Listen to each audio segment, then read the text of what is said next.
ahlan wa sahlan bi hudurikum ayyuhas sadiquna was sadiqat ala qanatina Bintang Serius. Assalamualaikum warahmatullahi wabarakatuh. Ya, kembali lagi di channel saya Bintang Serius. Yang belum kenal saya, perkenalkan, nama saya Zidni Amaliatul Hidayah, bisa dipanggil Zidni. Di sini seperti biasa saya tidak sendiri, saya ditemani sama teman saya. Namanya Lia. Yuk kita panggil sama-sama yuk. Lia, Lia, sini dong temenin Kak Zidni. Kak Zidni kangen ya sama aku. Udah lama banget gak ketemu aku. Pede banget kamu. Di sini tuh aku mau bincang-bincang gitu loh sama teman-teman, sama kamu juga. Tapi aku punya pertanyaan untuk Kak Zidni gitu. Pertanyaan apa? Mesti tuh ya, kamu tuh banyak sekali pertanyaan.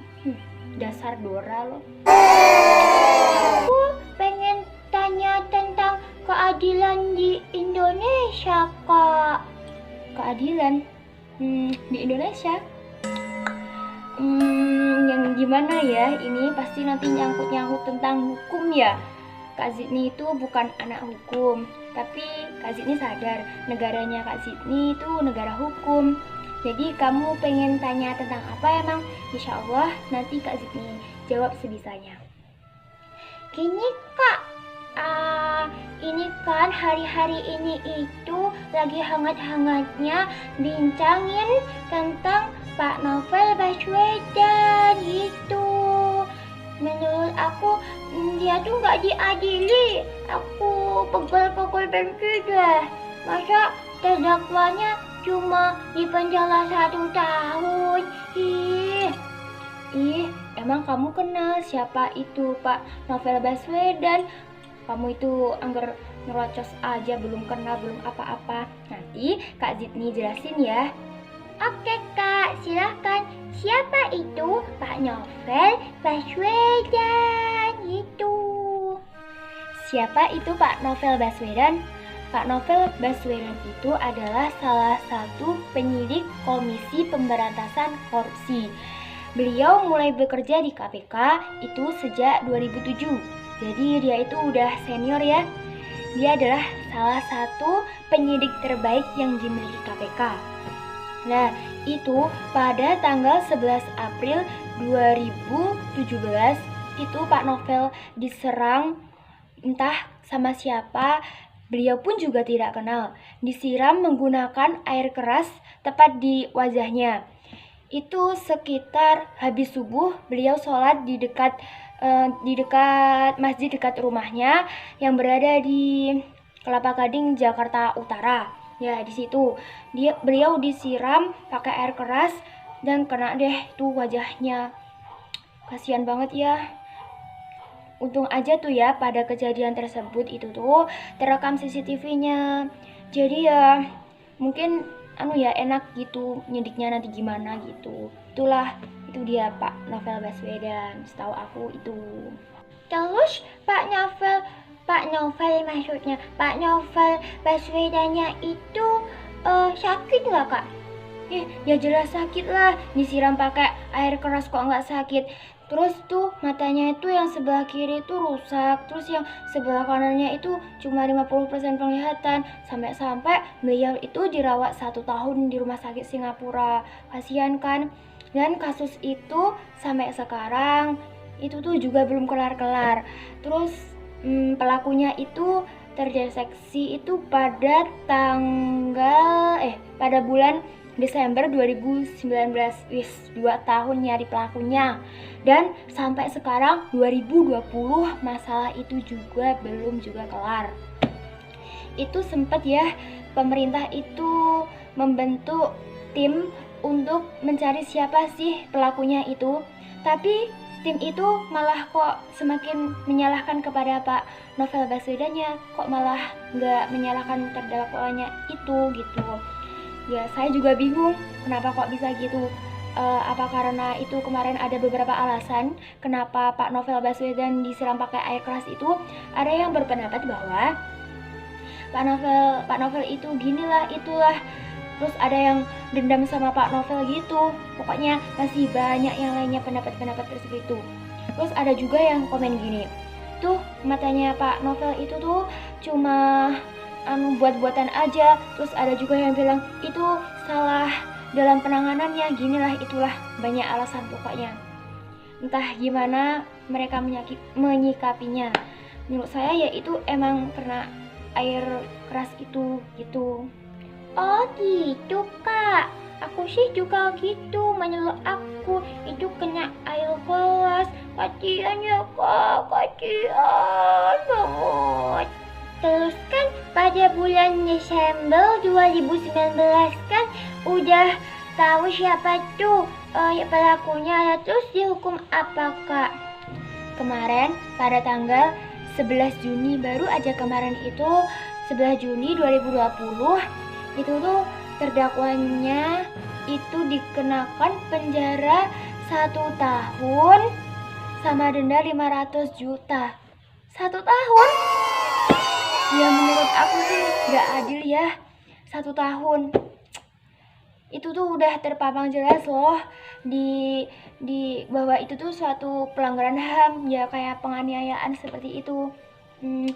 Ya kalau nggak salah ya itu ada di apa itu aku kemarin lupa. Sudah jelas bahwa 2 tersangka tersebut itu dijerat pasal 170 KUHP tentang pengeroyokan, subsidiar pasal 351 KUHP tentang penganiayaan. Terus tuh ada juga pasal 352 sampai 353 KUHP tentang penganiayaan berencana yang memiliki hukuman maksimal 12 tahun penjara. Itu. Nah, terus sekarang kok cuma 1 tahun penjara? Gimana ya? Saya sendiri pun juga nggak orang hukum, saya nggak tahu hukumnya bagaimana. Terus gimana? Terus kemarin itu saya dengar katanya pelakunya atau terdakwanya tersebut itu nggak sengaja lempar itu air kerasnya itu ke mukanya Pak Novel Baswedan. Nggak sengaja, tapi kok sampai parah seperti itu.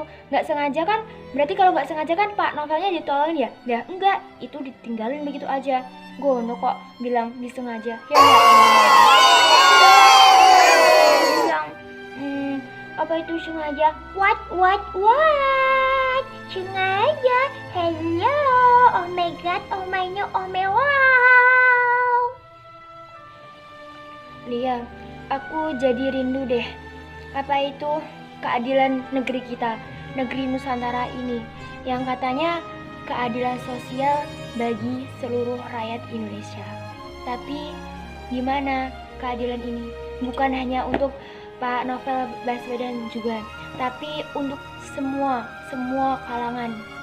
Entah itu kalangan atas, entah itu kalangan bawah. Bahwa keadilan ini belum begitu banyak diterima oleh masyarakat luas. Kami mohon kepada Bapak yang ada di atas, kami ini hanya kita itu nggak bisa ngomong langsung kepada orang-orang yang ada di pemerintahan di atas sana. Kami di sini, terutama para pemuda itu hanya diam belajar. Terus gimana kita ngomongnya? Ya lewat DPR. Iya, kalau DPR-nya itu dengerin kita, terus pendapat kita disampaikan kepada yang di pemerintahan itu. Kalau enggak, kita bisa apa Pak? Bu, yang ada di atas sana? Entahlah.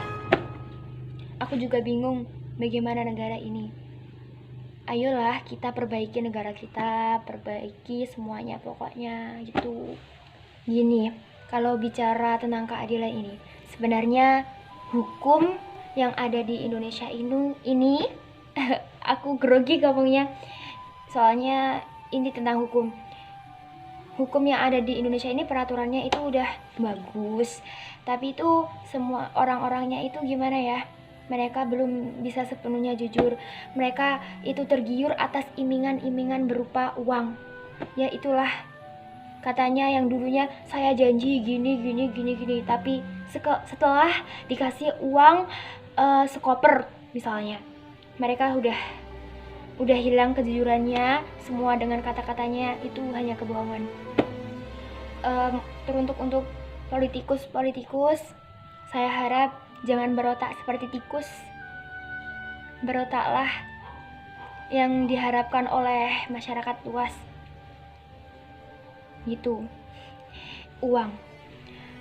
Uang memang bisa untuk segalanya. Iya. Menurut kamu gimana tuh uang? Iya, uang itu memang bisa segalanya sih. Tapi gimana? Kenapa mereka itu tergiur banget dengan uang? Tapi aku sih juga sih. Namanya juga manusia. Mau gimana lagi? Itu sesuai pribadinya masing-masing lah ya. Karena uang, kalau udah ngomong tentang uang itu dapat membeli semuanya. Tapi kasihanlah rakyat-rakyat yang tidak bisa membayarnya. Seperti itu. Terus untuk para pemuda Indonesia, kalian jangan diam. Oke, sekarang kalian itu bisanya diam. Misalnya aku pengen belajar. Kemarin tuh aku buat story, terus ya bikin gimana pendapat tentang keadilan itu, banyak yang berontak. Saya gini mbak, saya tuh nggak pengen hukum di Indonesia tuh seperti ini gini loh. Tapi apalah daya mbak, saya ini hanya pelajar yang bisa diam dan belajar. Nanti kelak kalau saya di atas nanti nggak seperti mereka. Diam belajar, nanti kalau nggak, nanti biar nggak seperti mereka. Tapi pada nyatanya, ayolah sekarang gimana usaha kita sehingga omongan kita ini didengarkan oleh yang di atas. Maksudnya yang di atas itu para pemerintah yang di atas. Gimana? Ya udah, kita tuh sekarang entah itu lewat YouTube seperti ini, entah itu dari blog ataupun entah dari apapun, cobalah kalian mencoba mengkritik bagaimana dengan kebaikan Indonesia ini nantinya. Saya yakin otak-otak pemuda sekarang itu kritis-kritis, ya kan? Terutama mahasiswa pasti kalian juga kritis-kritis. Cobalah bagaimana menurut kalian keadilan di Indonesia saat ini.